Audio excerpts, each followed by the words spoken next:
And I'm very excited to welcome our audience to the Oil and Gas Future Forum 2021.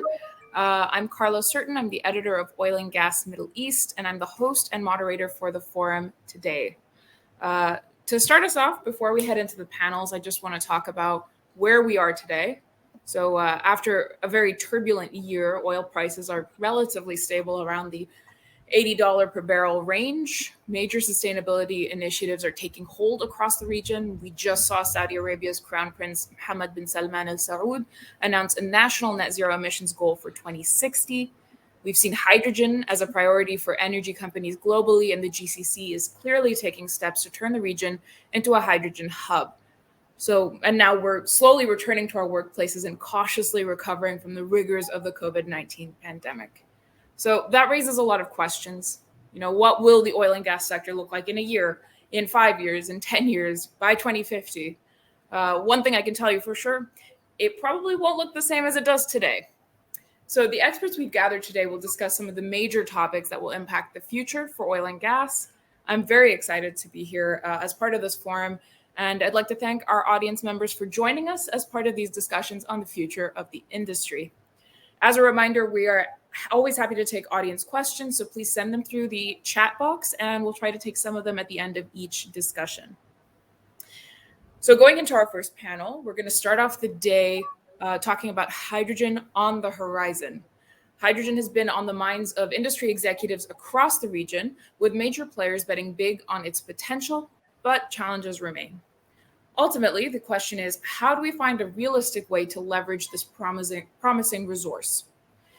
Joining me today to discuss this topic is Jeffrey McDonald, a hydrogen pricing specialist at S&P Global Platts, and Jeff Benoit, who is a VP of Strategy, Marketing, and Hydrogen Initiatives at PSM, a Hanwha company. For ease of understanding, I'll be referring to our speaker from S&P as Jeffrey and our speaker from PSM as Jeff. Thank you both for joining me today. I'm very excited to discuss this. Thank you, Carla. Great to be here. Thank you. Thanks, Carla. Absolutely. So let's get into the questions. I like to start with sort of an overview, looking at the hydrogen in the energy sector as a whole. So let's start with Jeff. How do you see hydrogen evolving in the next few years? I think that's a great question. And certainly it's going to be very dynamic. There's a lot of discussion about hydrogen in the industry. There's a lot of projects that are being started. So the beginnings of this wave of movement on hydrogen is just beginning. And I look at the GCC as an area that definitely has the focus and the drive to take advantage of this momentum. What I see is a lot of movement in hydrogen production, both blue hydrogen and green hydrogen, and we can talk about those. But most importantly, I see the groundwork being laid here. I view the GCC with the drive and momentum to provide a little bit of guidance of what is potential in the near term, what directionally makes sense in the near term, not only for the United States, which is certainly grasping a little bit about how the potential of hydrogen can be taken advantage of, but even for the EU. So I'm really excited to see all of the projects being announced, all of the collaborations being put forward, and I'm looking forward to some acceleration in actual hydrogen production.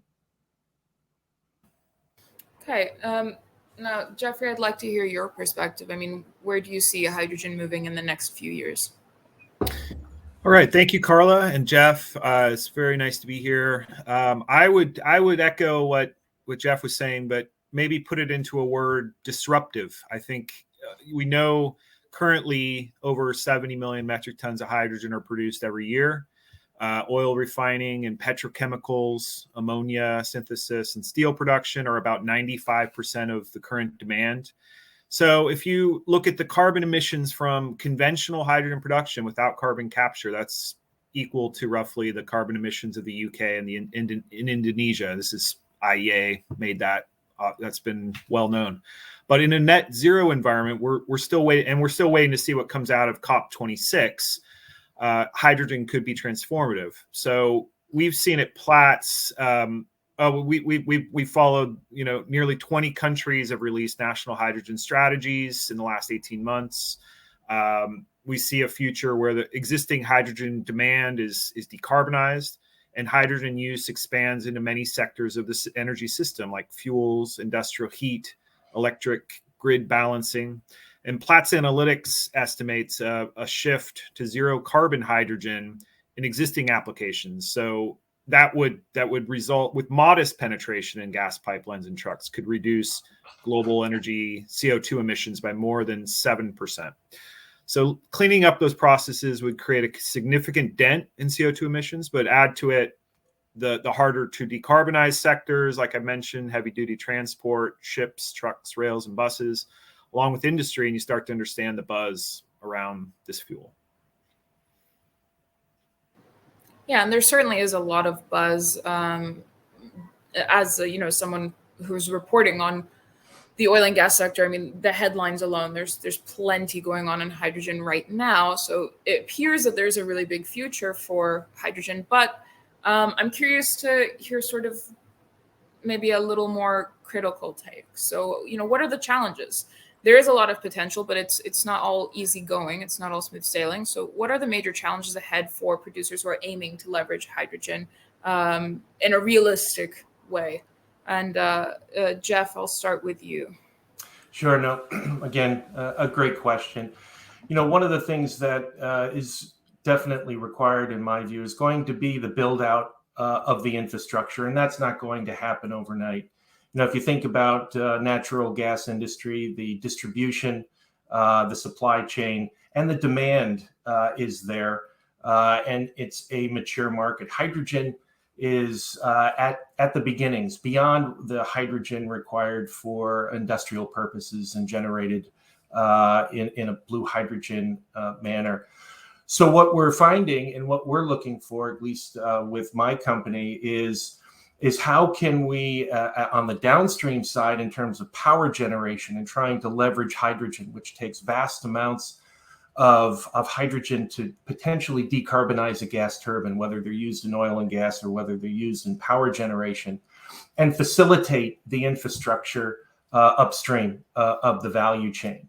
So it needs to be looked at from both ends. One, the infrastructure and the investments that we're seeing in the GCC, which is building the demand side and driving down eventually the costs. But at the same time, the technologies required to take advantage of those volumes, whether it's in power generation or, as Jeffrey had mentioned, in the industrial side of the equation. I think that's the first thing. The second question and challenge is going to be initially on price. Again, this is not a mature market. The pricing that we see today, significant multiples over, say, blue hydrogen, and also compared to that of natural gas as a fuel. So, however, with the right type of regulatory environment and legislative mandates and actions, we will begin to see the drive and the investments for the technology required to provide the scale that we need to really build the momentum in this space. So those are the two issues that I see. The third one, I think, is going to be where are we relative to hydrogen and a hype cycle? Are we at the upslope of a hype cycle? Are we at the point where the actual practicalities of leveraging hydrogen become the big challenges and we lose a bit of the momentum? I'm very encouraged by what I see. I'm hoping that we can move through this and get to a more of a steady state level. And as Jeffrey mentioned, I'm also encouraged about what I'll hear and what everyone will hear coming right now before COP26, and then what happens after, and when it turns into the real action rather than just the words we're hearing so far. So, Jeffrey, I think probably the smoothest segue for you is talking about pricing, since Jeff brought it up. I'm curious to hear your thoughts on that as a potential challenge, and then also, generally what other challenges exist in leveraging hydrogen. Absolutely, yeah. So there was a lot. So I would say Jeff is absolutely right. There are some key challenges around infrastructure, collaboration, governments, subsidies, and how to bridge this divide between the cost and what people are willing to pay. When at Platts, we do look at the cost of production at several key hubs by different production pathways. So we are looking at costs of production in Europe and Asia and Australia, and then also potentially in the Middle East. So we are looking to and you see that the costs, even if you as Jeff mentioned, on a MMBTU basis for electrolysis delivered in Japan versus hydrogen produced without carbon capture is about $67 to $44. I have the number in front of me. I just happen to have it. LNG by comparison is about a third of that. So, I mean, that's at really elevated prices currently. Even ammonia is a more affordable, molecule to deliver into Asia. So, something that we're looking at, definitely you're starting to see the costs. The question that you have to raise is around what costs the buyers are willing to pay in a decarbonization landscape. So that is something that there's electrolytic hydrogen faces an uphill battle versus conventional hydrogen or natural gas, but end users might be more focused on how many tons of CO2 per kilogram of hydrogen are saved as pressure. But pressure will continue to mount to reduce emissions to, as climate change continues to be a factor and continues, people will have to make changes. So that's, and I think over time, like on the production, on the industry side, I think a lot of those other challenges that Jeff mentioned will be worked out. The infrastructure, the chicken or egg, which gets built first. I think there's questions around port infrastructure, around storage, around shipping routes, and then also building a global market, I think would be another big challenge to look at, and how the pricing is developed around that. That's something we're looking at very closely. Yeah, Carla, if I could just add, Jeffrey brings up a great point about the price of carbon. And really, we can call it the price to pollute, we can call it the price of carbon, but that's going to be, I think, the currency that we have to think about in this discussion. I'll give you an example in the GCC. If I look at power generation, I could give you an example of a typical 200 megawatt gas turbine that's being used in an integrated water power plant, or even for power generation.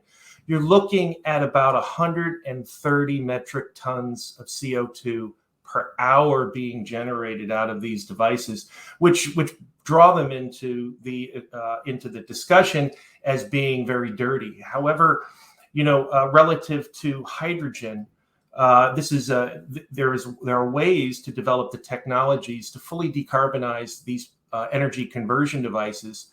So it's a matter of demand and the demand pull, and I see the potential in the GCC to really be one that can draw globally the type of momentum we need to see as we look to decarbonize the entire, at least from an electricity generation and power generation standpoint. Yeah, and I mean, looking at the future, looking at sort of, as you're saying, carbon is, a major part of that transition, and sort of the thinking behind investing in hydrogen and other clean technologies or cleaner technologies. How do you see hydrogen fitting into the wider energy transition? Obviously, we're looking at an energy mix. I don't see most resources just going away. What role should hydrogen play in the energy transition for oil and gas? Should it be the key factor? And Jeffrey, if I could start with you, get your thoughts on that. Yeah, sure. I'll just kind of build off of what Jeff was talking about in terms of power generation. And I think the that in the EU they have a target of 10 million metric tons would require of hydrogen produced by 2030. That would require a much higher ramp up of renewable electricity. And that's even more than the entire power sector produced during the decade that just preceded us. So around 380 terawatt hours, according to Platts Analytics. So this is a massive factor. And how do you generate the renewable electricity to support this amount of hydrogen production that's anticipated? That's a great point, Jeffrey. And the some of the issues that I'm seeing is dedicated renewables for the production of green hydrogen, or a more pragmatic approach is to look at the challenges in the electric grid today, where there could be curtailments of wind and or solar, and use that as the mechanism to start the production and build out the infrastructure. It's not necessarily a consistent approach, but when you look at the issues in Europe, for example, relative to the amount of intermittency that one is getting, typically the easy way is to look at gas turbines to be that backfill. But I would argue that, and the way I look at hydrogen mostly is a means of energy storage. We're talking about potentially hydrogen for transportation, hydrogen being used, and for green ammonia, and use that for transportation. But at least in the power sector, I think the discussion should be more on hydrogen as that grid scale energy storage mechanism, which then in those periods of intermittency, which invariably will come even with an oversupply of renewables, that can be released and converted and be supportive of that variability in the actual wind and solar and hydro power. Well, also looking ahead to sort of, both of you have referenced the hydrogen potential and hydrogen projects in the EU, in the US. So I want to look at the region here for a second. And, one of the words we've been hearing a lot from major players is hydrogen hub, GCC as a hydrogen hub. And I'd like to know if you think that's realistic for the Middle East and the GCC region. Is it realistic for it to become a global hydrogen hub, and what would that take? Jeff, I'll stay with you on this one first. Sure. That's a great question. I had this discussion yesterday, and the question is what is a hub? What is the definition of a hydrogen hub? Is it going to be a hydrogen pumping station used for mobility? Is it going to be an export terminal? Is it going to be part of a green hydrogen to green ammonia transport? Is it going to be simply part of a hydrogen pipeline distribution network, moving it from the point of generation, which typically is close to the point of the power being used to do it? I don't know if that question's necessarily been answered. So there's many different definitions of hubs. So I see in the GCC with the tremendous amounts of solar potential. For example, in some of the recent auctions for solar in the region, $10 a megawatt hour, unsubsidized.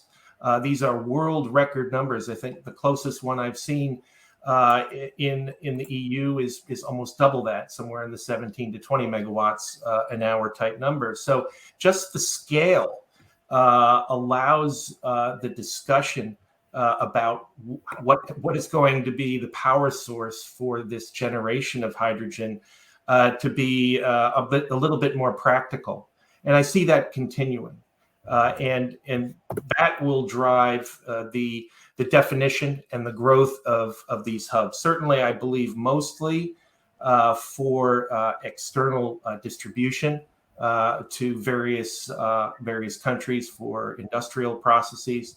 But I also see hydrogen being transformative in the overall electric infrastructure in I would say the relative near term.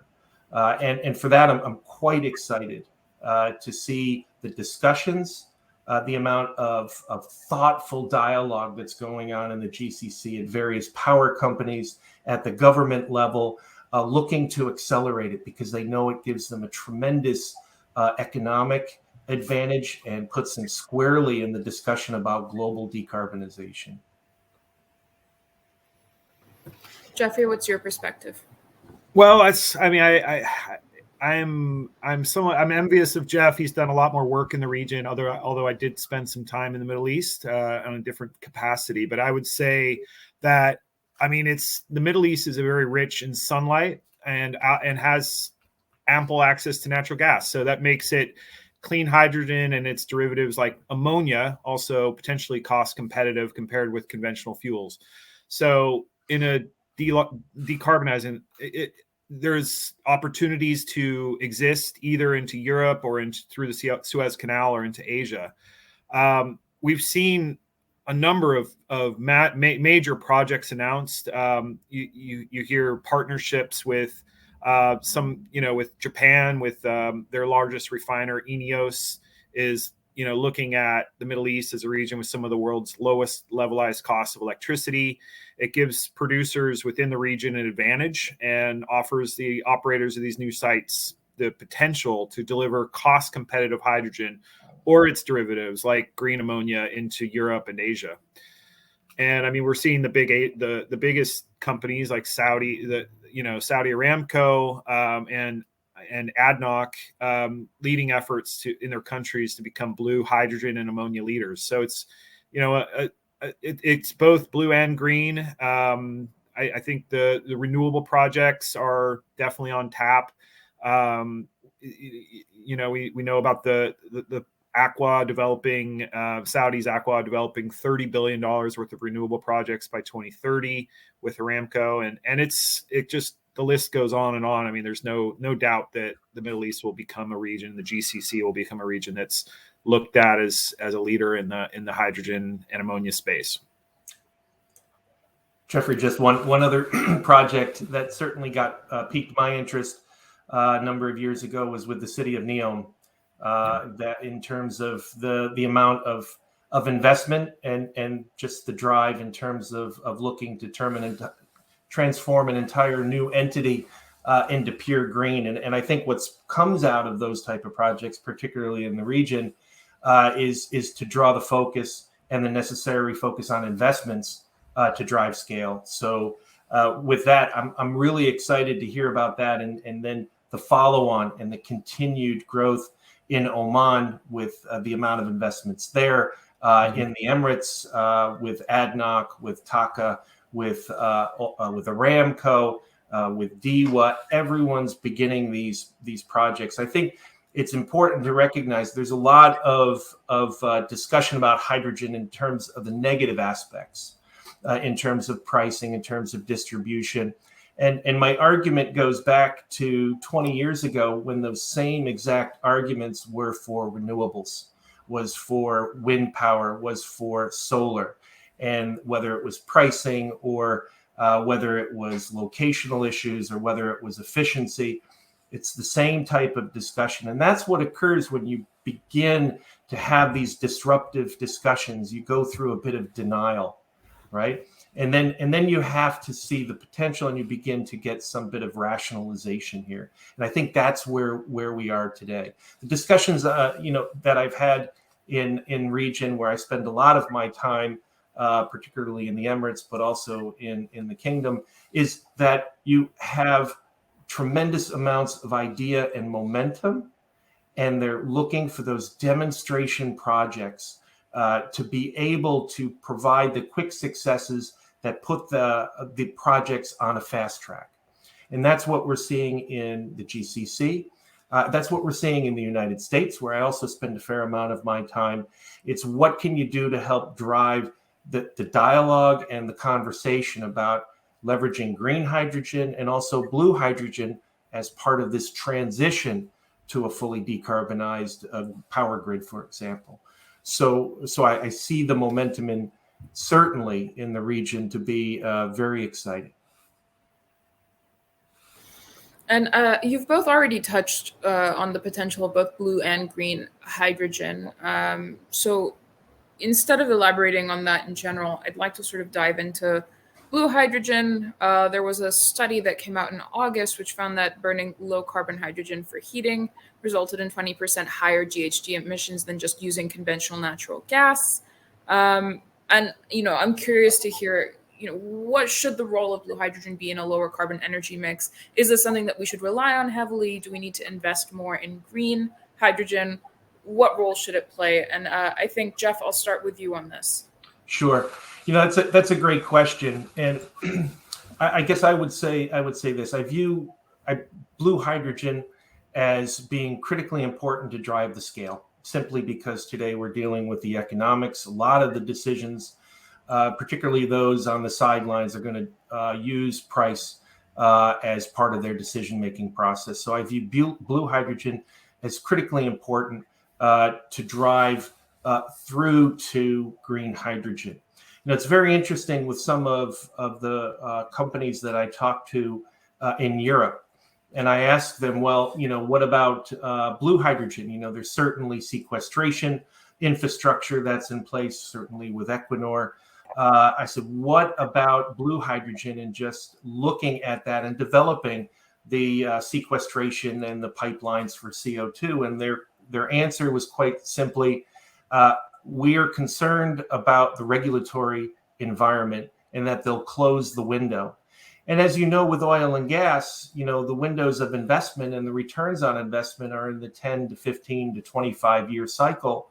Well, their concern is that to invest in the infrastructure for blue, they will see a change where there will be a sunsetting of the production and the use, which will short cycle their investment pro forma. And I think that's the issue with blue in the EU. In the US, it's not as clear cut yet. They're just at the beginnings of it. I see in the GCC the potential for blue, certainly for a way to build out the infrastructure. And so I see the window there potentially being a little bit longer, just simply because of the amount of hydrocarbons that are in the region. But still on the right path, but also, again, a bit of a transition type of approach. Jeffrey, I'm curious to hear your perspective.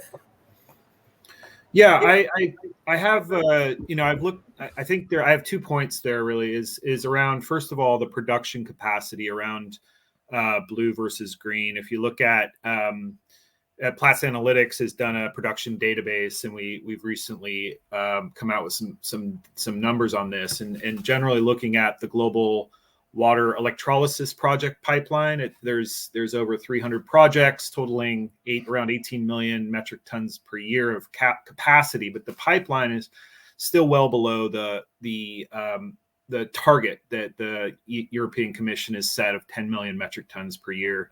And some of these projects are much lower in terms of their size, their capacity, for compared with the global fossil with CCUS hydrogen pipeline, which has over almost 6.4 million metric tons of capacity by 2030.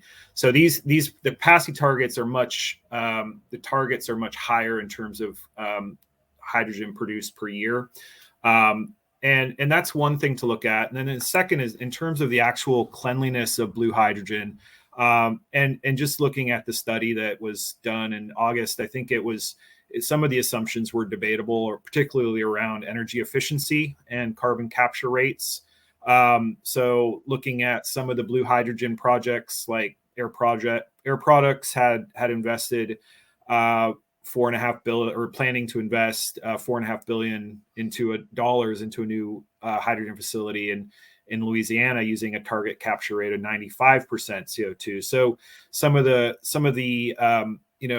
different I guess global awareness of regulation and regulation of these emissions is really increasing. And so methane emissions can also be abated with more awareness and investment. There's other things to look at with the study.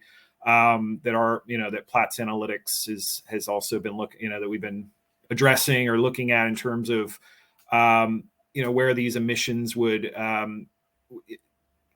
they can be reduced through CCS technologies. So it's definitely reasonable to be skeptical of blue hydrogen, but with the right awareness and regulatory environment, you can see hydrogen and CCS providing meaningful reductions compared to the current alternative in a number of different areas. So I'm not coming down on one side versus the other, but I'm just saying I think there is reason to be doubtful, to be skeptical about, to try and understand how different places can have CCS employed and how it can actually be used to decarbonize and be a good lever for the future.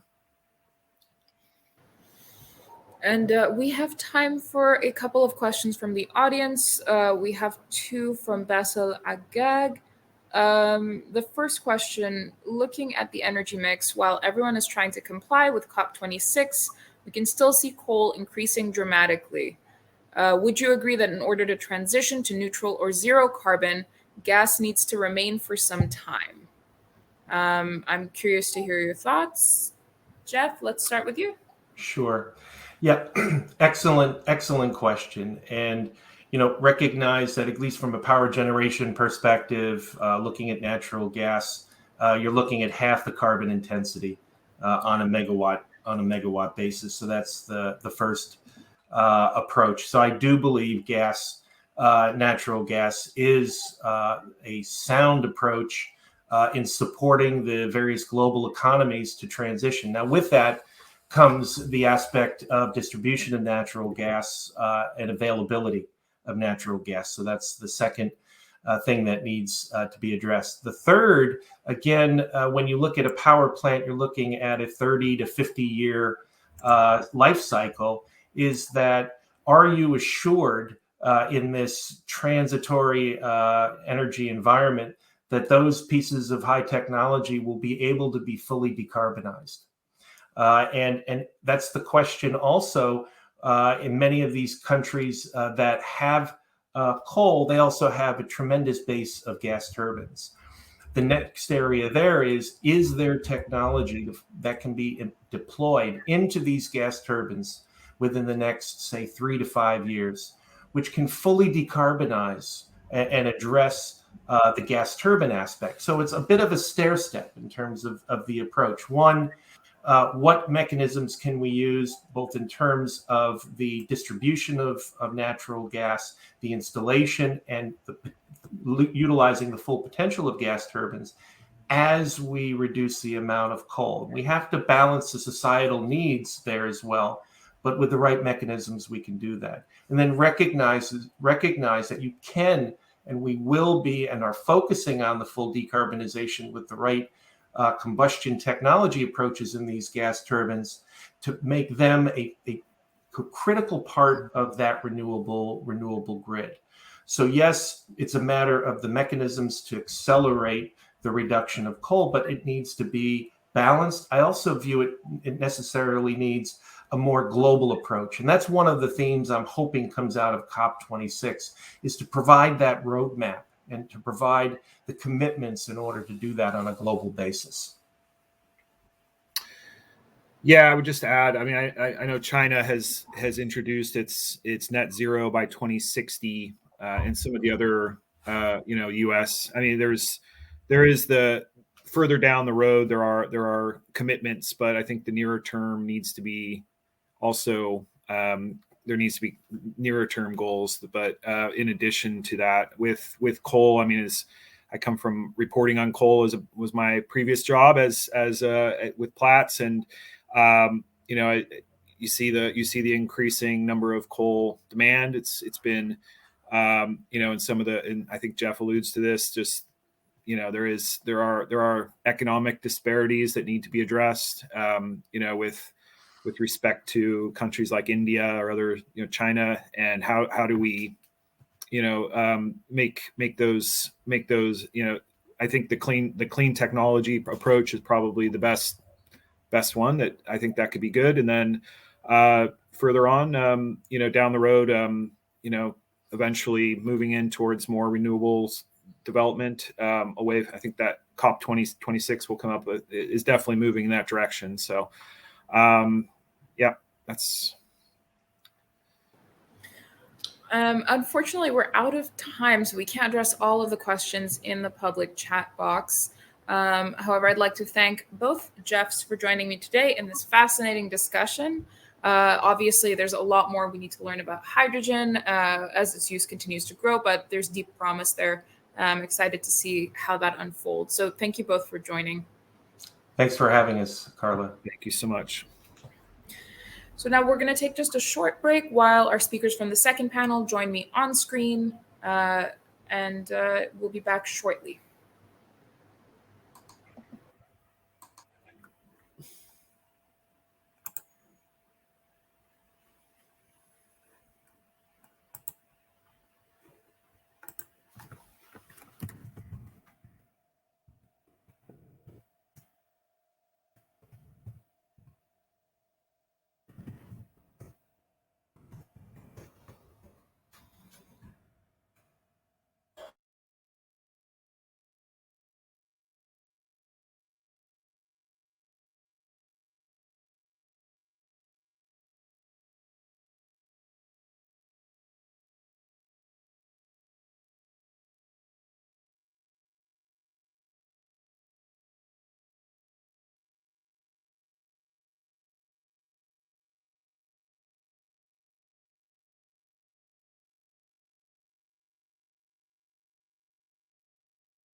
Okay, so we are having some slight technical difficulties with our one of our panelists, May Farash, but we can go ahead and start with the conversation.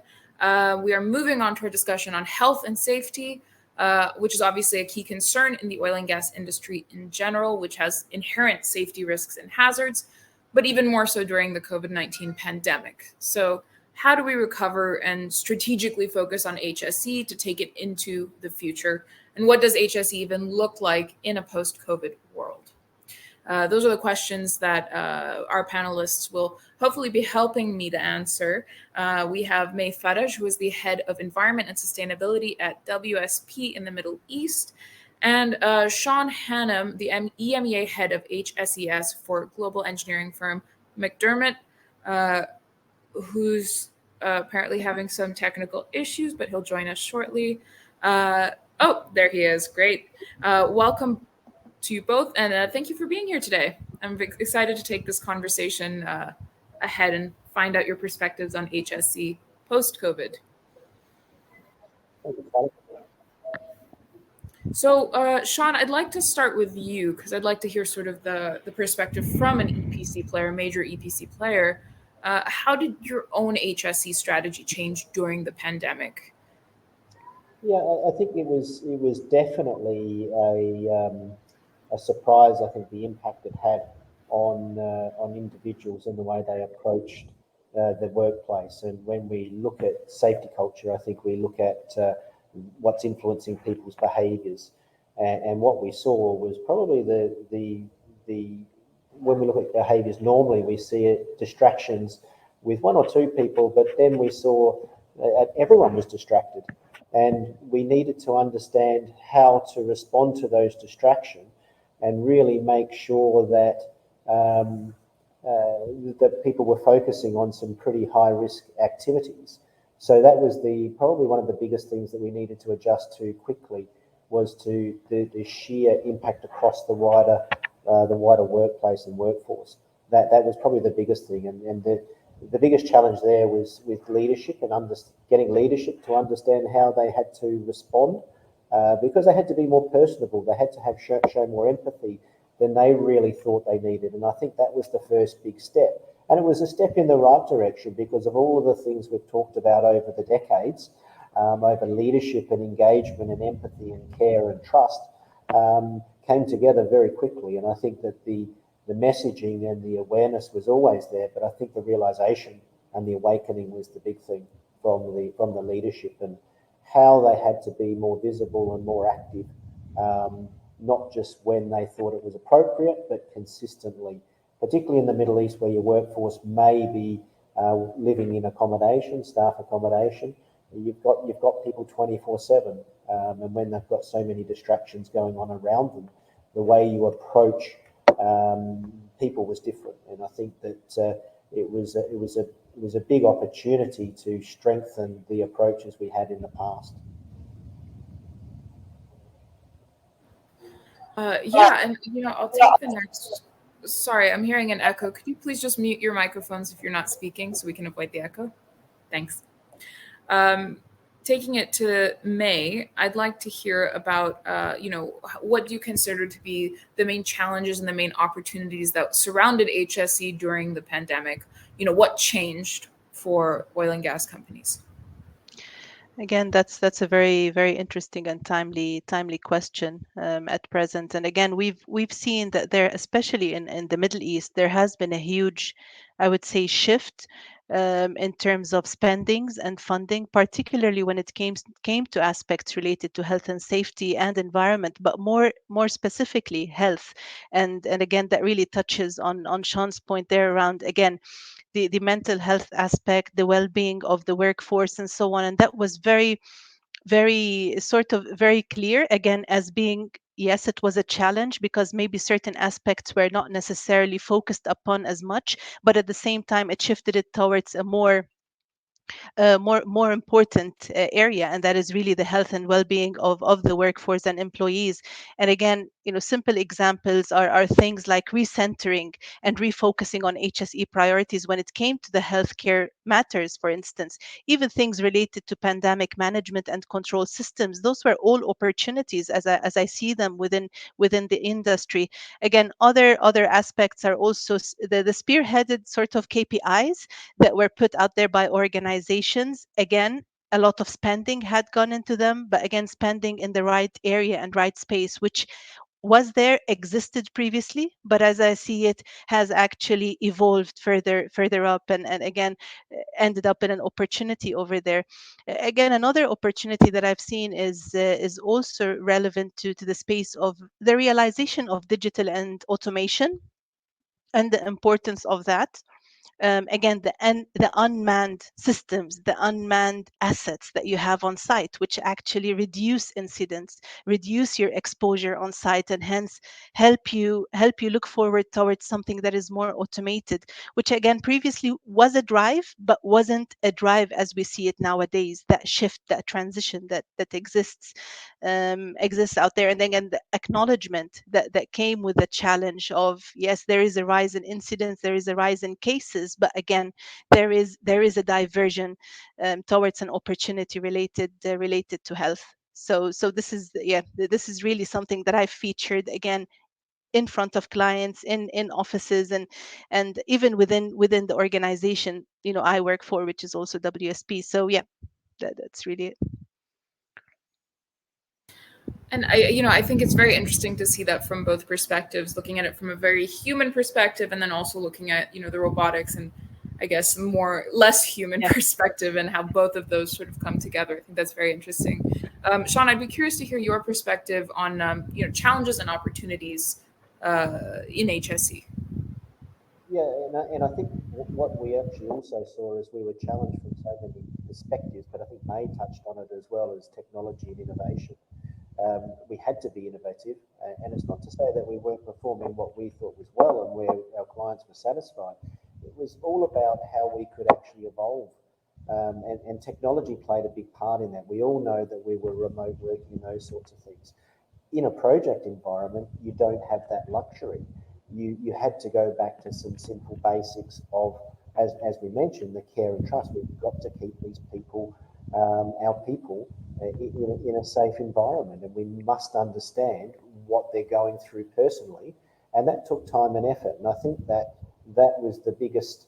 I think that the biggest thing that we saw was the spending time going face to face, listening, not being on receive, not transmit all the time. And I think that was one of the biggest opportunities for the workplace, but not just with the physical workplace, but also the virtual. A lot of organisations went totally virtual. We couldn't do that, and we wouldn't be able to do that in the future for a lot of the roles. We do in a number now, but even those challenges are going to maintain, and we need to sustain new methods of communicating and new methods of performance management. I think that's going to be the biggest evolution that we see, is how we grapple with that, because we see people drifting back to the old school way, and the old way did it, and we can't afford to do that unless we lose that agility. And that's probably one of the key areas, I think, now, is we must be show a lot more agileness towards the employee, and a lot more agile to the workplace as well. And looking ahead to the post-pandemic period, I'll start with May on this. I mean, what are the key focus areas, or what should be the key focus areas for oil and gas companies in terms of HSE after the pandemic? Again, a very, very timely question, and this is something that we featured again, working with those organizations. Particular areas are worker welfare, aspects related to suitable, housing, accommodation, taking care of those, the sites, the contractors that operate on the sites. I think that's an area that has been there. There has been a focus on it, but I think again would be a prime focus as as we proceed beyond this pandemic era, especially looking at again the social distancing, but also the accommodation that comes with it. Do you have the right accommodation? Do you have the right, the right ventilation systems for where those individuals sit, whether it's site offices or accommodation and so on?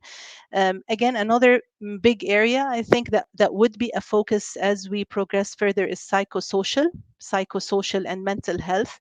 And I think again it has been an area sort of sitting in the back end of a lot of the things that we do, but I think given what has happened recently and all this the stresses and the mental issues that have been faced during this particular pandemic, I think the organizations are going to potentially have that focus and redirect a bit more focus on that.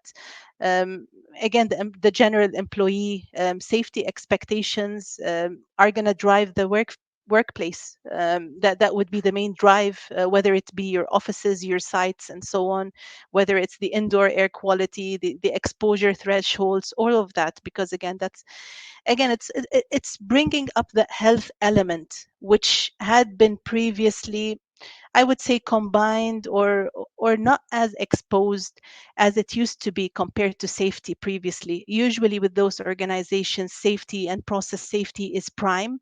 I think health is being evolved and pushed up to the forefront post pandemic.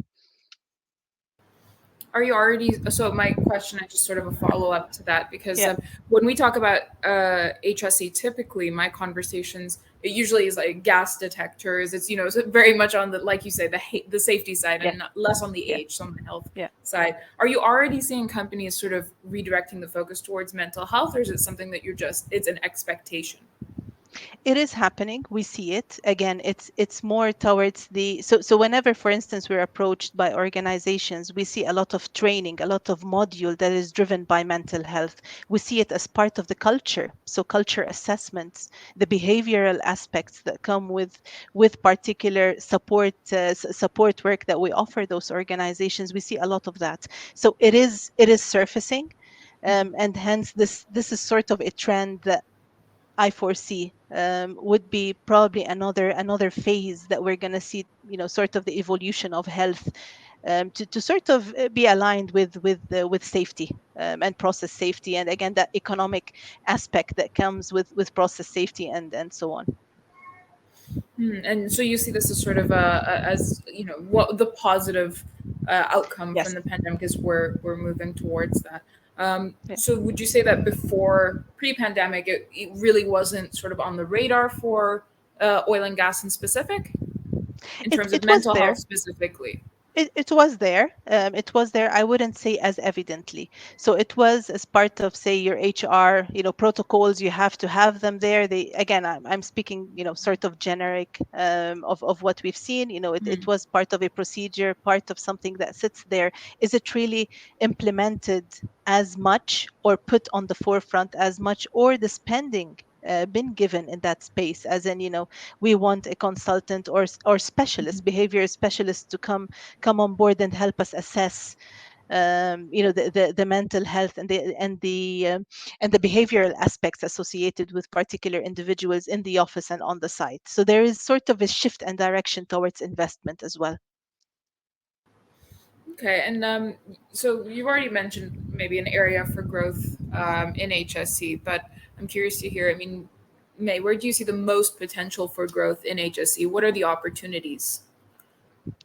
So again, I think in HSE there is a massive opportunity of growth in organizational transformation. I think that's a huge space. Again, organizations transforming from their current traditional practices and their current compliance-driven practices to something that is more digital, more driven by the best-in-class technology. Again, back to automation.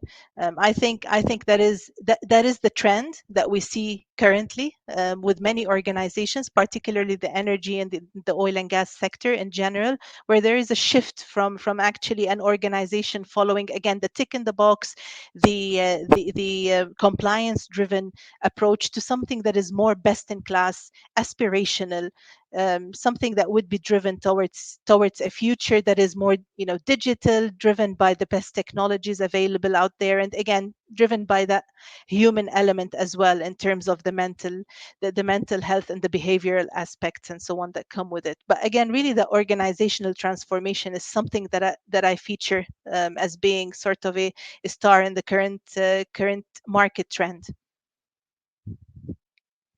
Okay, and I'd like to turn this to you, Sean. First of all, looking at focus areas for McDermott in terms of HSE post-pandemic, what are the priorities? I think the key is to maintain the technical approach and use of technology. We really got some good traction with some of our programs and moving away from the traditional approach with paper-based, and I think that's something that a lot of traditional companies and engineering companies have relied on for so long. But it proved to be a hindrance in through the pandemic, and also forced them to realise that where they needed to go. So we're really capitalising on that. I think the visibility of leadership and really getting them feeling the power of that interaction and being active, but also the listening side of it. That's something that we have maintained and we will continue to maintain.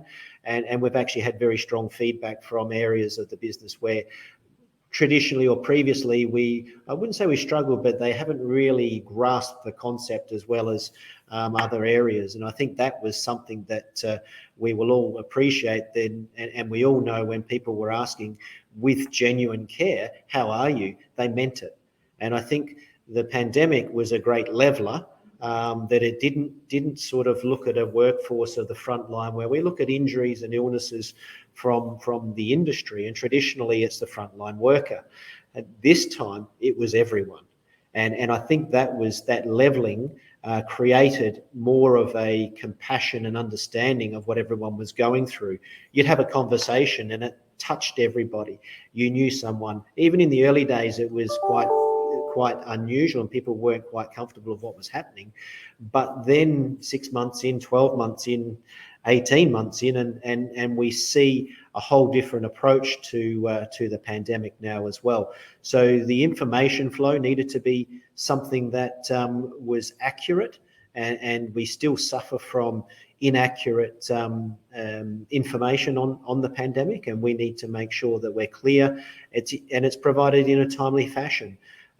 We provided a lot of face-to-face interaction and awareness. Sometimes we had nothing to say, but the fact that we were still in front of people and talking to them and listening was where we gained a lot of trust.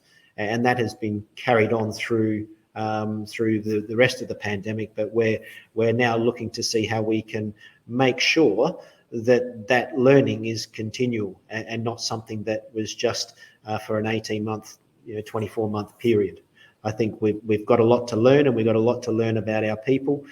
We truly did see the power of the people and the power of our resolution of the people as well. And that's something that I think a lot of companies took for granted in the past.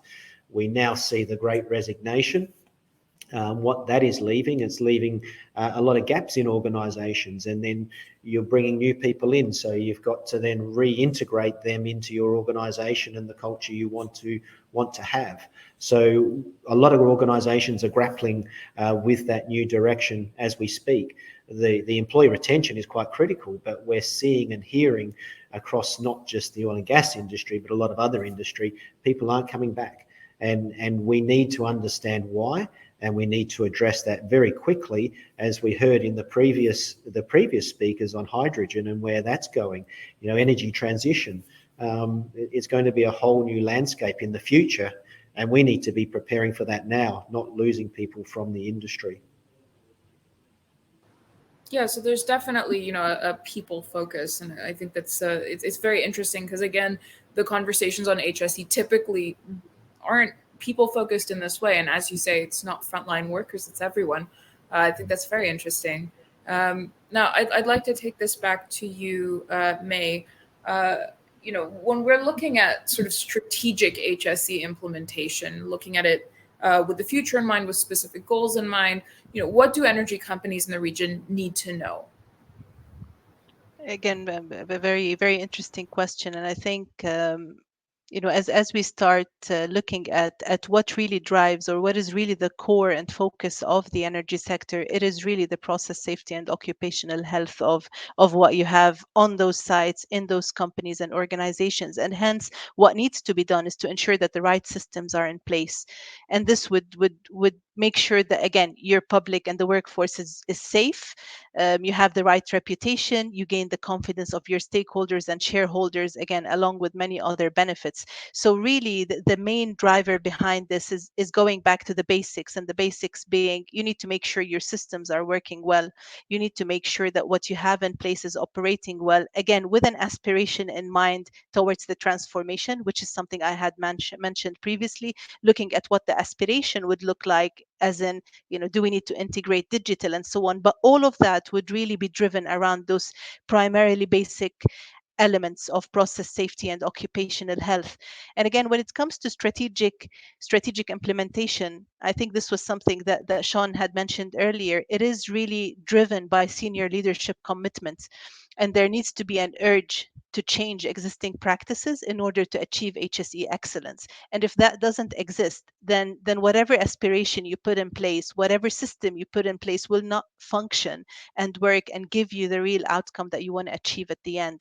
And hence, again, there is sort of a storyline there. You have your systems, you have your basics, but you need to complement them with an aspiration, but also a drive that is the commitment that you get from your ultimate leadership. And again, this needs to be all sort of streamlined within a technique that helps those strategies to be implemented on the long run, and to ensure continuity. So it is a process. You initiated with a bit of commitment. That commitment needs to stay there to ensure implementation, continuous improvement, aspirational goals are achieved, and KPIs are being set continuously. And Sean, I see you nodding in agreement. I'm wondering if you have anything to add, if you'd like to give your perspective. No, I agree. I think May touched on a few things there, and I talked about the traditional approach, and what we were talking about is the traditional measures, and I think they're not going away anytime soon. Unfortunately, I'd like to see some new measures that we evolve to, the TRI and those sorts of things. Unfortunately, can be misconstrued when you hit a milestone, and we've hit quite a few milestones using that performance measure through the pandemic in hundreds of millions of hours LTI free. And I think that's actually, it's a nice milestone, but it's not the driver. The driver is our people, and always will be our people. And that's just something you tick off along the way. It's not the key driver, as May was saying, but I think the KPI side of things needs to evolve, and I think we need to challenge ourselves to some different thinking on what performance looks like and how we measure that. I think that's probably something I would actually like to see us challenge in the future. And I know it's going to be difficult because we're stuck in our ways in the industry, and I think we've got to challenge that. A rules-based approach versus a values-based approach. That is something we need to move from. And I feel that we have got the opportunity now, with all of the other things that are coming our way in the industry, the energy transitions, etc., that we do need to evolve as well. And now's the time. When you're going through this change, evolve it. Don't repeat the same errors. And I think that's the way we need to go. There's a question that's come up. Do you want me to answer that as well? Oh, no worries. We'll address that at the end of the panel. But for now, I'll take this back to May. We've talked about the opportunities. Obviously, there are opportunities for companies to take hold of in terms of HSE. But what are the risks, HSE risks, that oil and gas companies need to prepare for now, so that they're protected following the pandemic? May, what's your perspective? Again, I think I'd like to link it back to, obviously, the pandemic era, where actually there was sort of a focus on people not necessarily being always present in offices, on sites, and so on. And now this return to the office, to the workspace, and not just the workers on site, but also the guests, the contractors, the visitors. All of those are going to be headed back to workplaces and so on, and that is a risk in terms of being cut out of an operational site for a period of, say, or an operational environment for a period of a year or two, and then coming back to be introduced to all those risks that you counter on site, your day-to-day risks, your day-to-day incidents. That is a challenge, bringing up that awareness to a level that ensures that you need to be ready to face those risks and maybe more risks, because that wasn't necessarily the focus of the general environment during that period, where everyone was mainly focused on how to solve how to protect ourselves from the pandemic, how to protect ourselves from COVID, but not necessarily giving that focus to again the things that we face on the site, on operational sites, and so on. And again, things like communicable diseases, for instance, they're things that, yes, we have procedures in place, the industry has procedures in place on them. I think there is a risk there of, now we need to do a bit of a quick shift to ensure that those procedures are up to date, they're being implemented on site, to ensure that, again, we're mitigating and preventing something that we may encounter as people in the workforce again return to site. And again, that's not just the workforce, that's the general community, because it's the general stakeholders and so on that operate on those sites. So yeah, this is really one of the key risks I see, as as an immediate. Obviously there are others, but this is sort of the main one.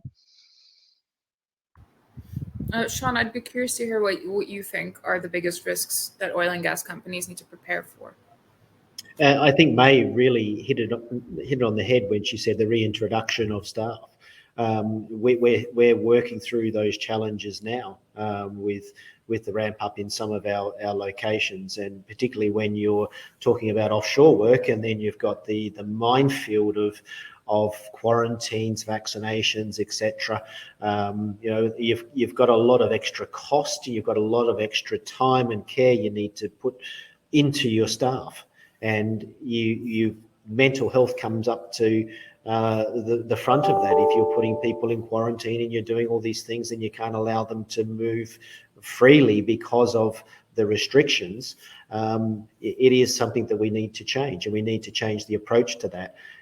The extra training and reintroduction, the re-establishment of facilities, equipment, is a dangerous time, and we've got to acknowledge some of the basics. And going back to basics is sometimes the way we need to do this, not try and get too smart, but go back to basics. What do we want people to know? What do we want them to feel? And what do we want them to do?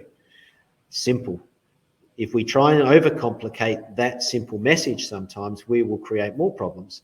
And I don't think now is the time to do some of that. I think it's time to really reinforce where we were doing well, and then trying to understand what these distractions of the workforce will be. We understand them a lot better, but we still need to do that work on a regular basis. So I feel that that's probably our biggest risk and exposure in the industry, not just for McDermott. I think we all share that view. Employee retention and employee movement is also going to be the biggest challenge, because they leave holes in organisations, and filling those holes in this time is going to be complex. Well, we have time for one question from the audience. Sean, you've already noticed it. I'll read it out, though. It's from Basil Agag, and he'd like to know about whether you think capturing non-compliance reports using digital technology will provide a basis for HSE strategic planning. And I'll stay with you on this one, Sean, first. 100%, yes. We must use more technology, and we must use it to analyse, and sometimes we still rely on people to analyse, but we need to use systems to help us with trending as well. And I feel that we haven't pushed forward enough with artificial intelligence in the industry, and I feel we need to look at the prediction of incidents as well. We should, with the information we have in the industry, we should know that if we have so many little events, that there's going to be something that's going to occur, and we need to intervene in those and break that chain. This is where I feel we need to use technology a lot better, and I'm not sure how well it's evolved for the use in the analytics of incident control, But I would like to see more about that. I'd like to see people sort of see how we can develop it as an industry and use them as predictors as well as controllers. May, do you have anything to add? What's your perspective? I definitely agree with Sean there, and again, the only thing probably I'll add is around considering a number of NCRs potentially, and the repeating NCR that happens over a particular time period that would feed into your strategic planning. That's part of your KPI to focus on for the next so many years, because it is a repetition in a particular non-compliance. And again, it is the basics. Any organization needs to ensure that it is complying as a basic, but then putting an aspiration to achieve. And again, to build your KPIs, you need to have that cumulative view of a recurring incident, of a recurring issue that you have on site that would feed into a KPI for monitoring continuous improvement. So absolutely. Yeah. Well, that's all the time we have, but I'd like to thank you both for being part of this discussion, Sean and May. There's some really interesting insights here and a lot for us to think about in ensuring the health and safety of workers in the oil and gas space. So thank you both. Thank Thank you, Carla. you. Thank you, May. Thank you, Carla. Thank you, Sean. And thank you. So now we'll take another brief break while we give our speakers on the final panel some time to join me on screen. And once again, do feel free to ask your questions in the chat box, and we'll address as many of them as we can. We'll be back shortly.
Okay, great. It seems that everyone is here.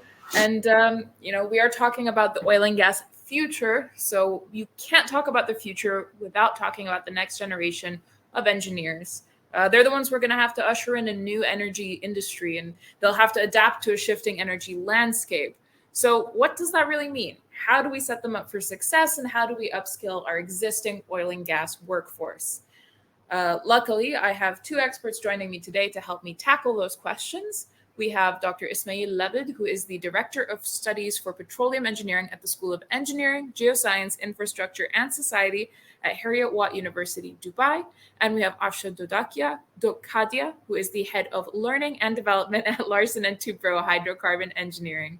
Thank you both for being part of this conversation. It's a very exciting topic and an exciting time. Thank you, Carla. Glad to be here. Good afternoon. Thank you, Carla. Glad to be here. So let's jump into the conversation.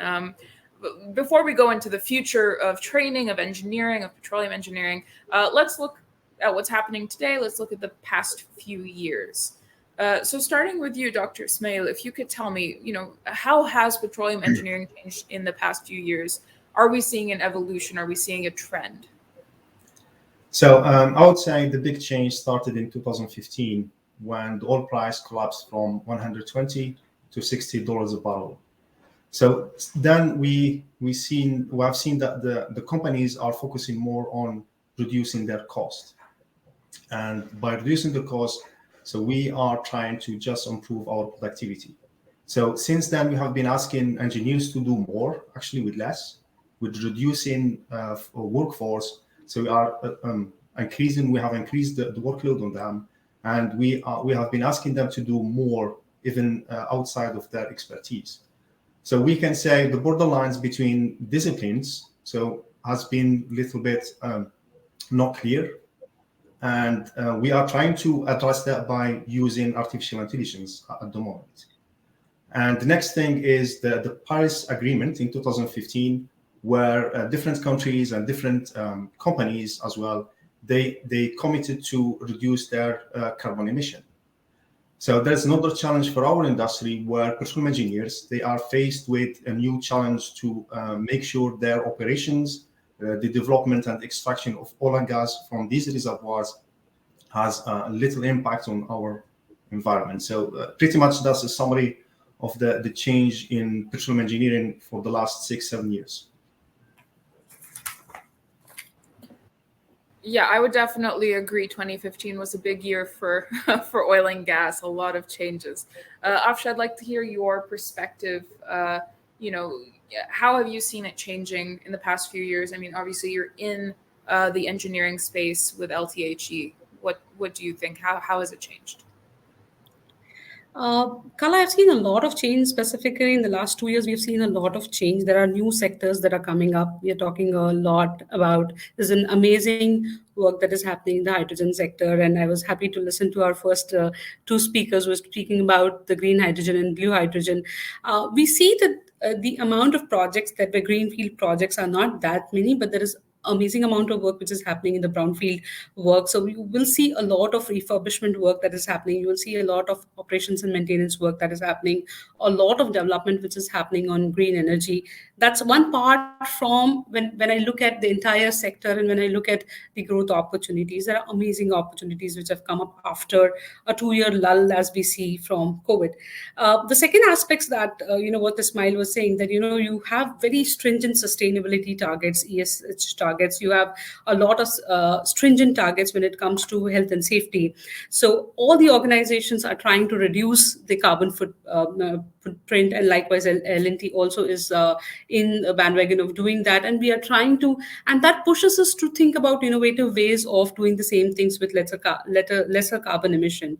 Also with productivity and with the reduction in life cycle time of EPC projects, it pushes all the engineers to think about more creative and more productive ways of doing the same thing in lesser time, lesser cost, and making the customer happy. So these are some of the broad 3 or 4 things that I see. And of course, as the industry changes, there's a lot of change also in the kind of workforce that we are seeing, which is the DNA and the heart of the organization. And that's a major thing that I'm seeing. Yeah. And you've both touched on the trends, and I think there's obviously a bent towards energy transition. There's new types of projects, and also cost control and efficiency, I guess. So with these themes in mind, what are the skills that engineers need to have beyond traditional petroleum engineering? What do they need to have to thrive in environments that are embracing these trends? Ismail, if I could start with you. Yeah, sure.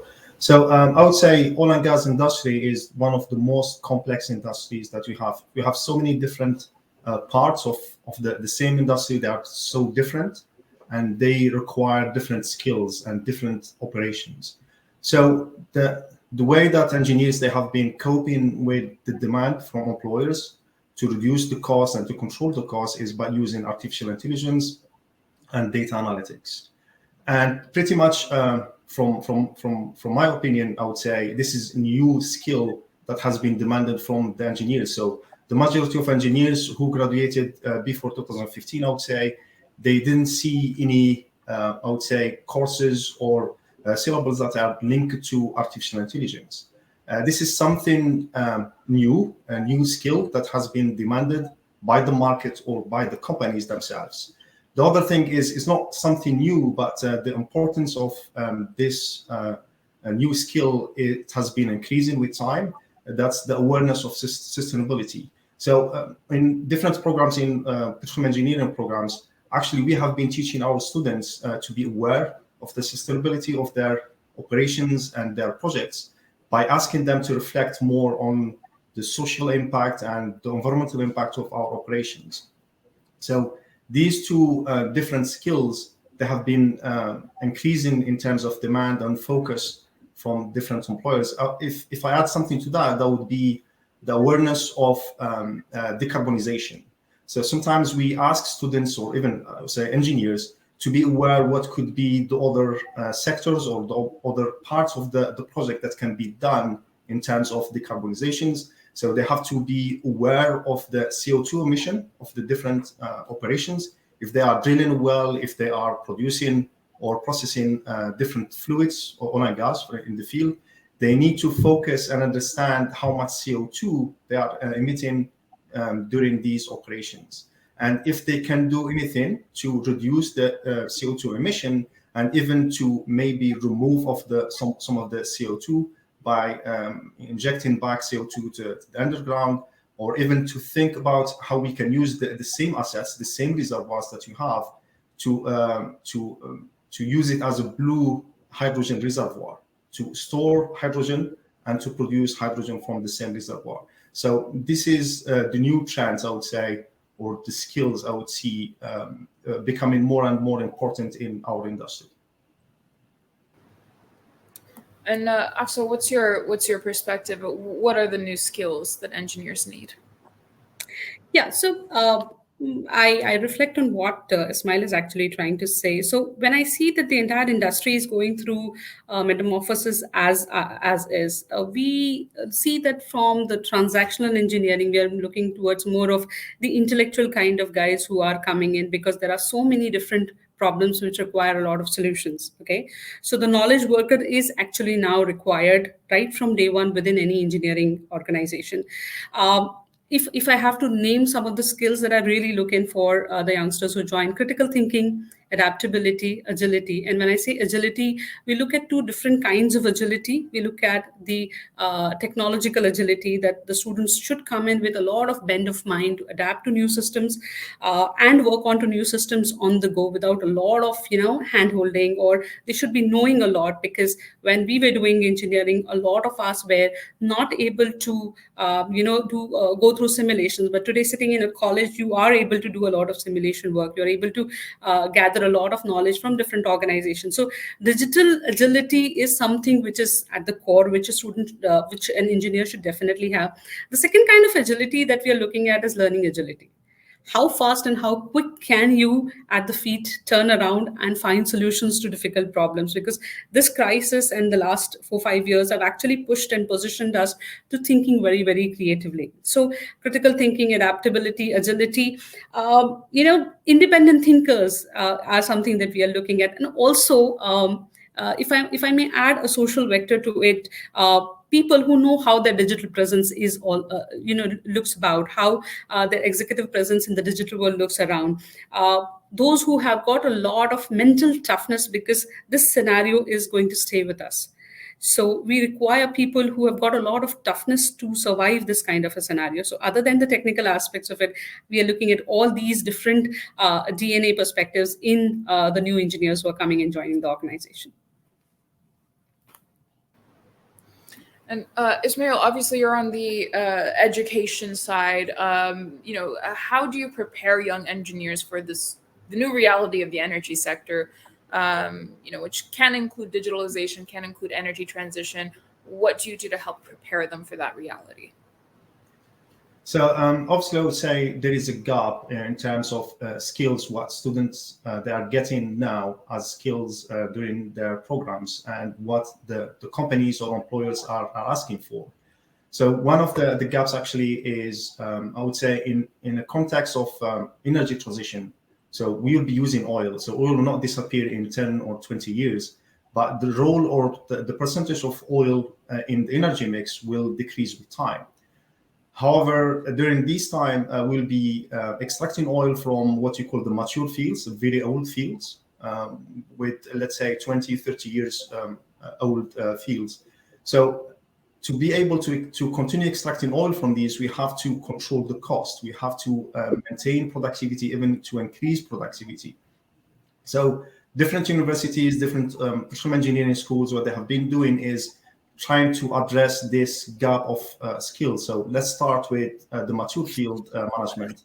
So in our university, actually, we introduced a new master's, that's mature field management. And just to tackle that question, how we can continue producing from these mature fields how we can maintain productivity, and even to maybe make these assets more profitable in the future. So the second part of the gap of skills is digitalization, as Afsha said. So we have been trying since 2015 to introduce more syllables in our courses and more content related to artificial intelligence, as Afsha said again, simulation, and how we can use these new skills or new approaches to reduce the cost.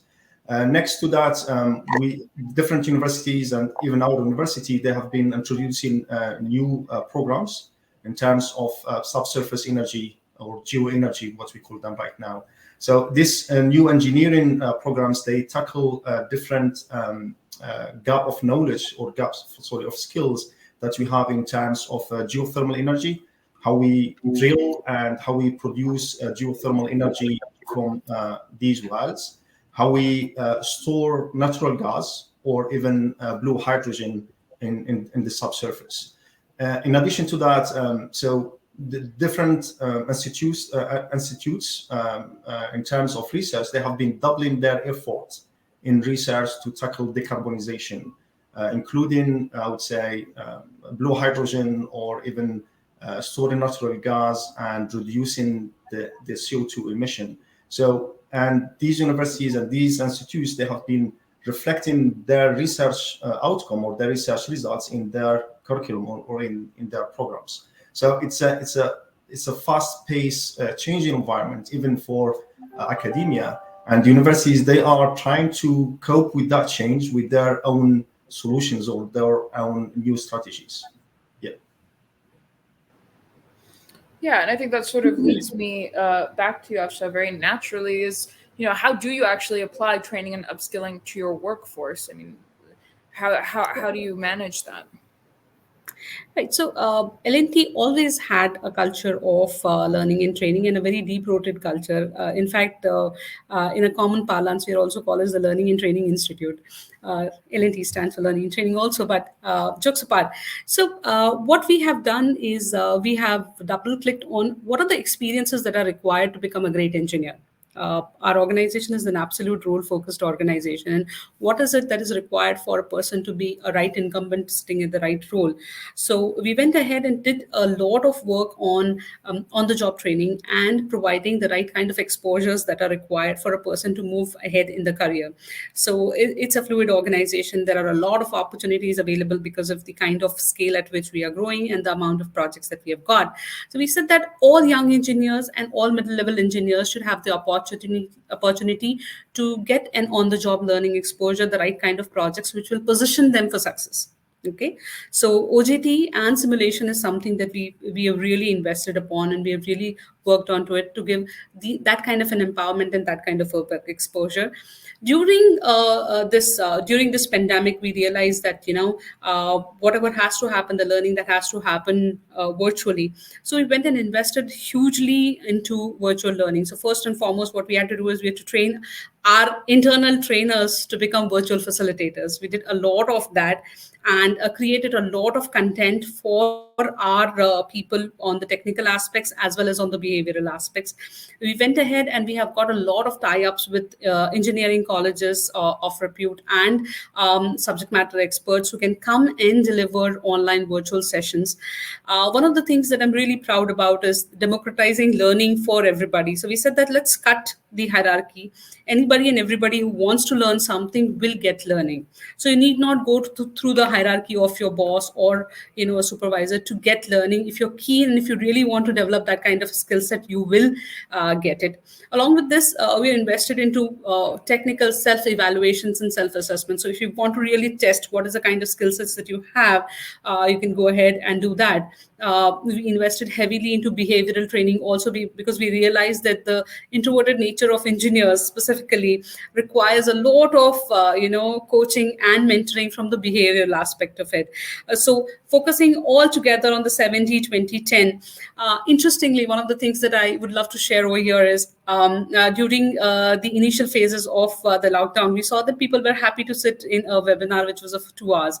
Later on, the attention span started becoming lesser and lesser.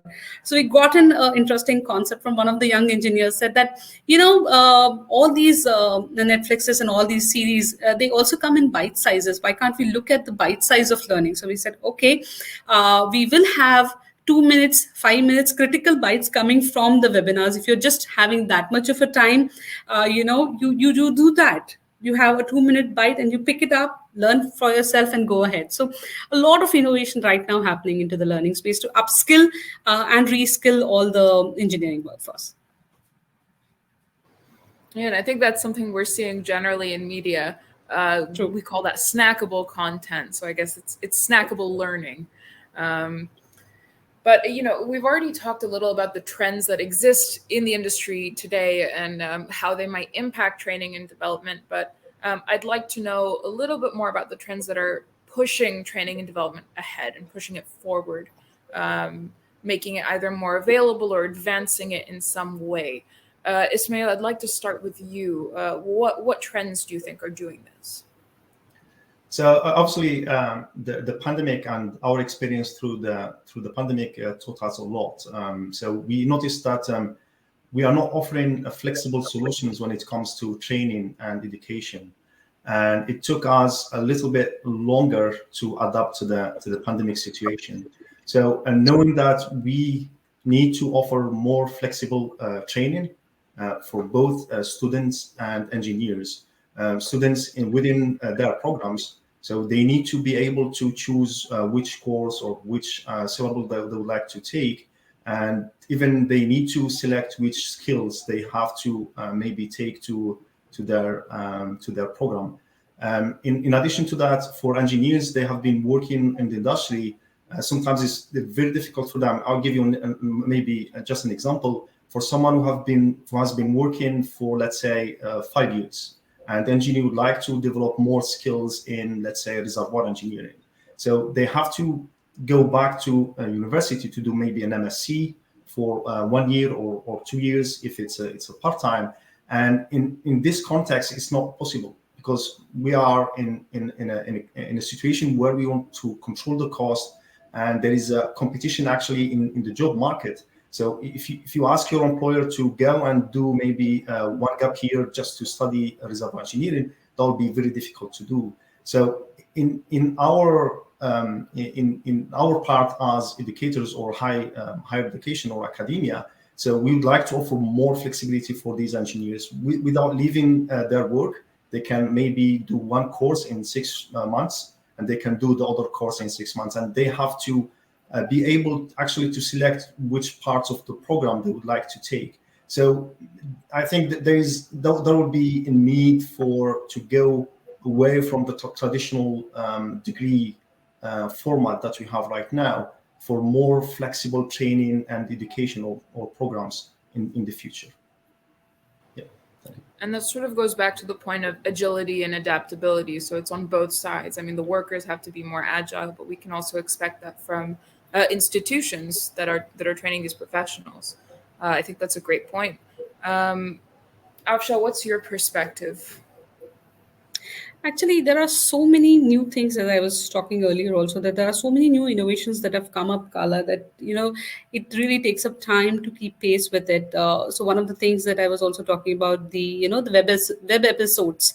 So you take a huge content and create bite-sized learning parts of it so that anybody and everybody can consume it whenever they have time. The entire aspect of digitization and democratization. So what we've started doing is, rather than saying that you're in a digital space and this is a module that you have to accept, we have started co-creating with a lot of new learners, saying that let's co-create, because something that is being created by you has got a lot of acceptance. Some system that is created by you or some app that is created by you has got a lot of acceptance internally, rather than saying that, okay, I have this 20-year-old system and let's work together onto it. So I see a lot of work which is happening when the faculty is co-creating with the students and creating solutions solutions which has got a lot of more buy-in rather than giving something which is off the shelf.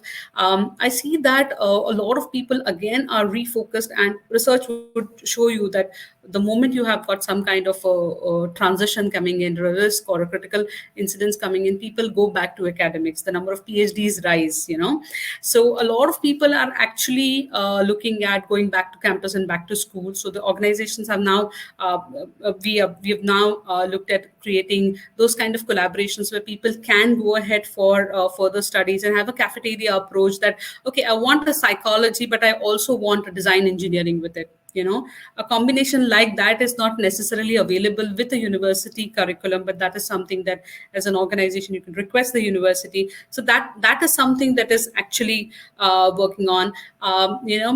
So one of the important things that we have now looked at, and it's also a trend, is a lot of career purposing conversations are in vogue, and that is something that we are heavily invested into. That take an engineer who is mid-career and ask the person, what is your career purpose?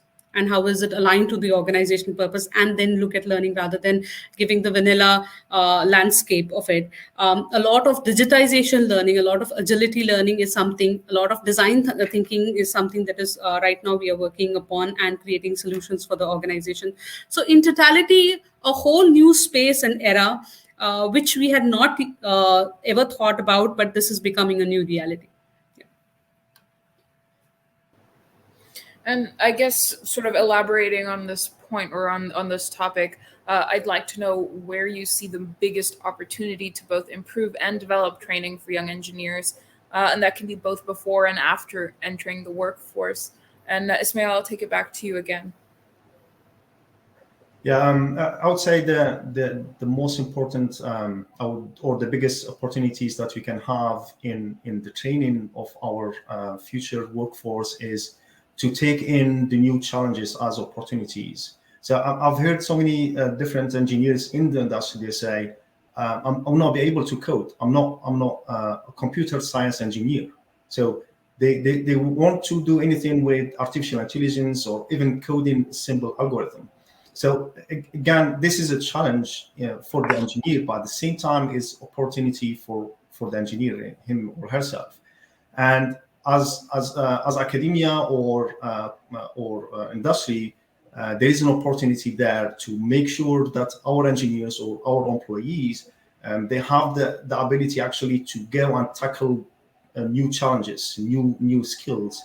So as an engineer, I should be able to maybe be more flexible, to learn more, and to adapt my skills to new applications.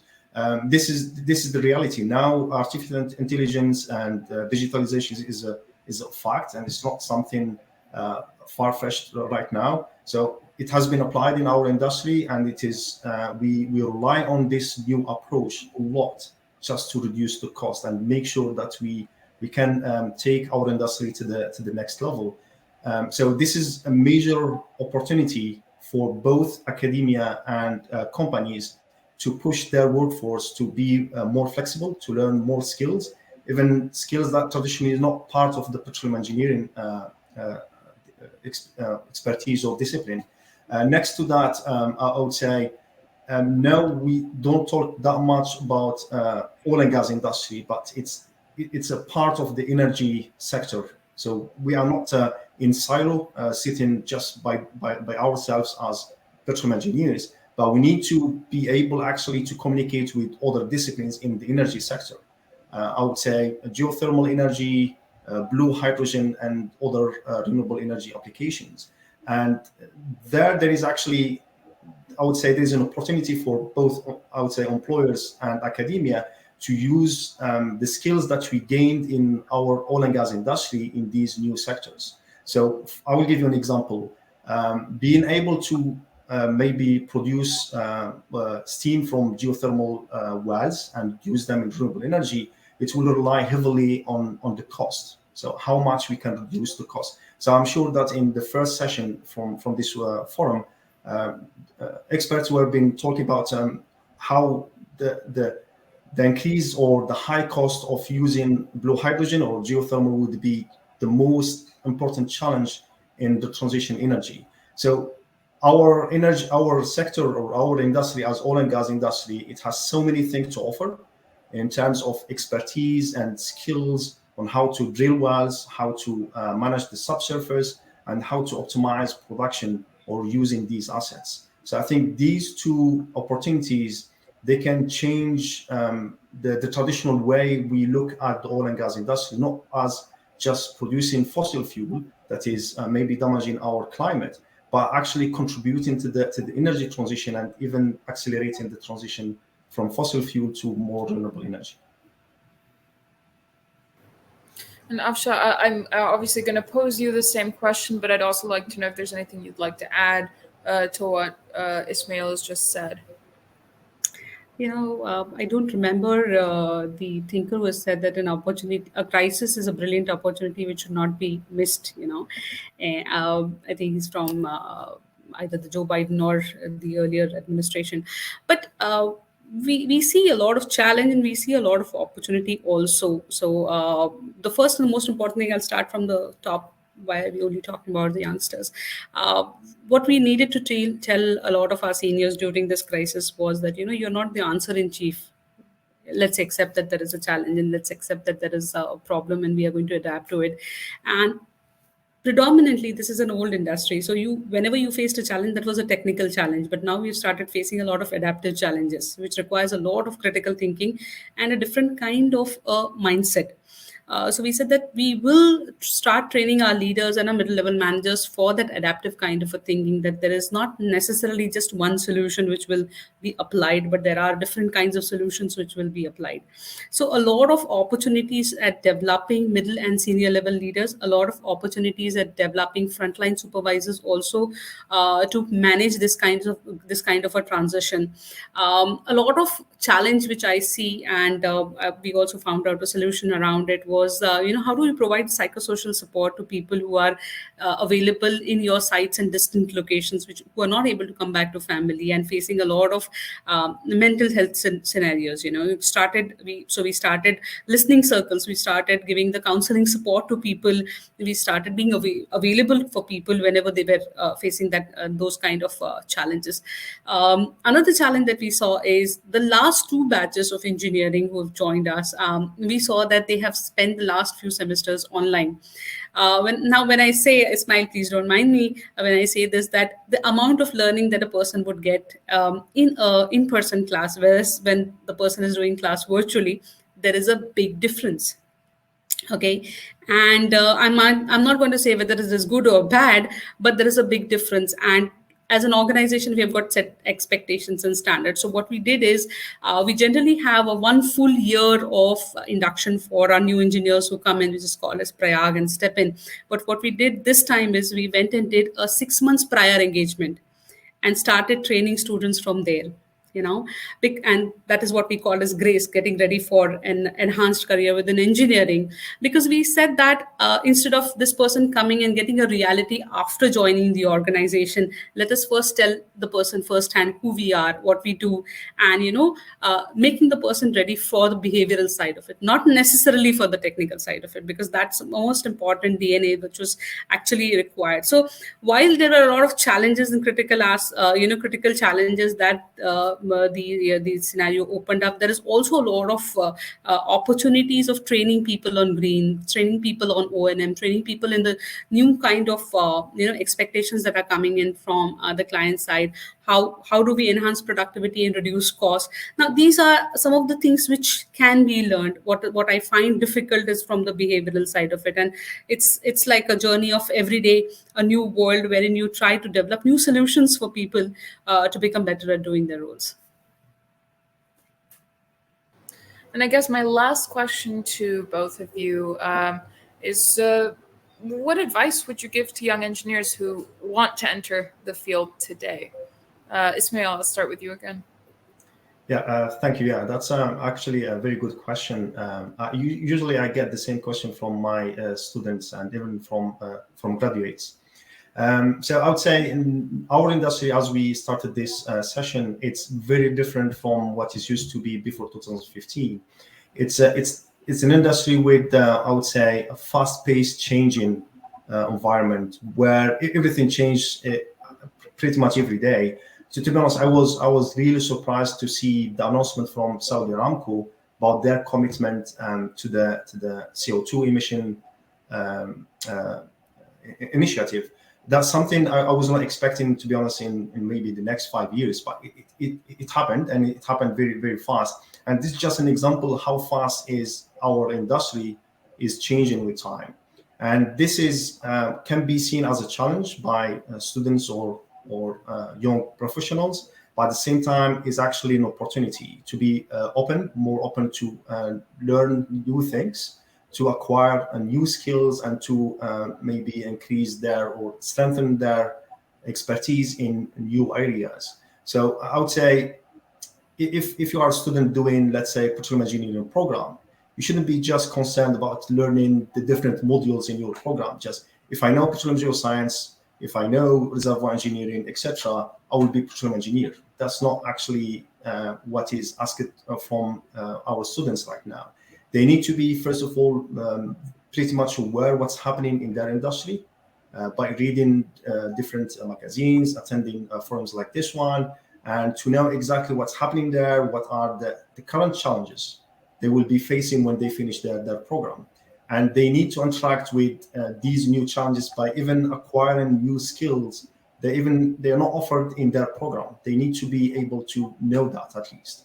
But when they graduate, it doesn't mean that their learning journey ended. Now it's actually long-term journey when they have to learn so many things, so many different things during their employment.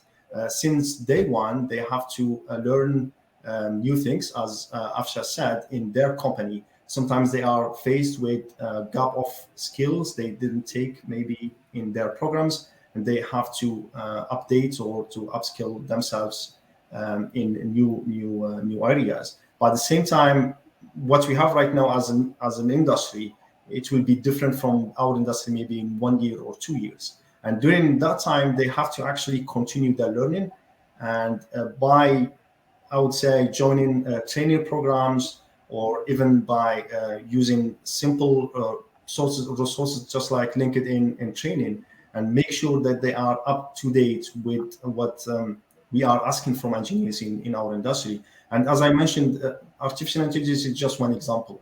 It could be so many different things. If you are a petroleum engineer or reservoir engineer, let's say, doing studies of field development planning, maybe you will be asked to estimate how would be feasible or possible to use the same reservoir as a hydrogen reservoir. So you are shifting from the simple flow behavior, phase behavior of oil and gas in reservoir systems to how the hydrogen actually interacts with the rocks and other fluids in the reservoir. This is something you didn't maybe take in your program as a petroleum engineer, but you have to learn. You have to learn it maybe through reading different articles or reading different journal papers, or even by attending virtual or online sessions. So it's a long journey of learning all the time, and I would like to see our engineers or our graduates seeing this fast change as not challenge, but an opportunity to learn more and to adapt more to our industry and what we have to face in the future. And Afsha, what's your advice?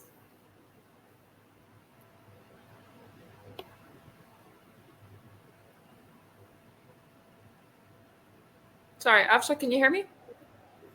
Yeah, I can hear you. Sorry, I think your frame was frozen for a millisecond of time. Yes, I'm back. Yeah. So tell me, what advice are you giving to young engineers? I think I'm going to speak from an Indian perspective. I'm going to talk to the youngsters and tell them that you've got a brilliant opportunity to mean something to the humankind. So why join a startup and do some kind of a coding? Why not join an energy sector EPC company and actually make a difference to a human being's life, where you can actually see that so much of a change is available, and so much of a change can be brought to the mankind because of the work that you will be doing. And there are amazing opportunities available. The second thing that I would love to tell them is that, unlike earlier years, this sector is now open to a lot of new thinking and into a lot of new ideas and thoughts. So we really look ahead and look towards younger people joining. A special reference I should definitely make is to women who used to earlier shy away from our sector, that the sector is so open with all its arms for women in petroleum and women in oil and gas. Looking forward to have the kind of focus study firstness which the women candidates bring into the organization. So we are all about imagineering. If you have the idea, we are all about imagineering. Come one, come all. Well, clearly there's a bright future ahead for our industry, with upcoming engineers being prepared to thrive in the oil and gas sector of tomorrow, or the energy sector, I should say. So I'd like to thank you both for joining me today. It's been a fascinating discussion and an inspirational one too. So thank you both for joining me. Thank you so much, Carla. Thank It you, was a Carla. pleasure speaking to you and Ismail. Thanks a lot. My pleasure. Now, I'll just make some closing remarks before we end the forum for today. It has never been more important for us to consider the future of the oil and gas industry. And the pandemic, as tragic as it is an opportunity for a paradigm shift. We've had to adapt quickly to get through the difficulties of the past 2 years. Times of crisis tend to breed innovation. So let's not waste this opportunity, and let's consider this as a chance to grow and to become even stronger, even more resilient, and to work smarter. Because honestly, without our health, without cleaner energy, and without a strong, dedicated, and well-prepared upcoming generation of engineers, we really won't be able to remain relevant and to continue to grow in a very different energy landscape. So I'd like to thank everyone for joining me at the 2021 edition of the Oil and Gas Future Forum. I'd like to give a special thanks to our speakers for sharing their insights today. And I hope that this has provided not only knowledge, but also some inspiration to our audience. The future is bright for the oil and gas sector if only we seize the right opportunities. So closing the event for today, thank you all, and we'll see you at the Oil and Gas Future Forum next year in person.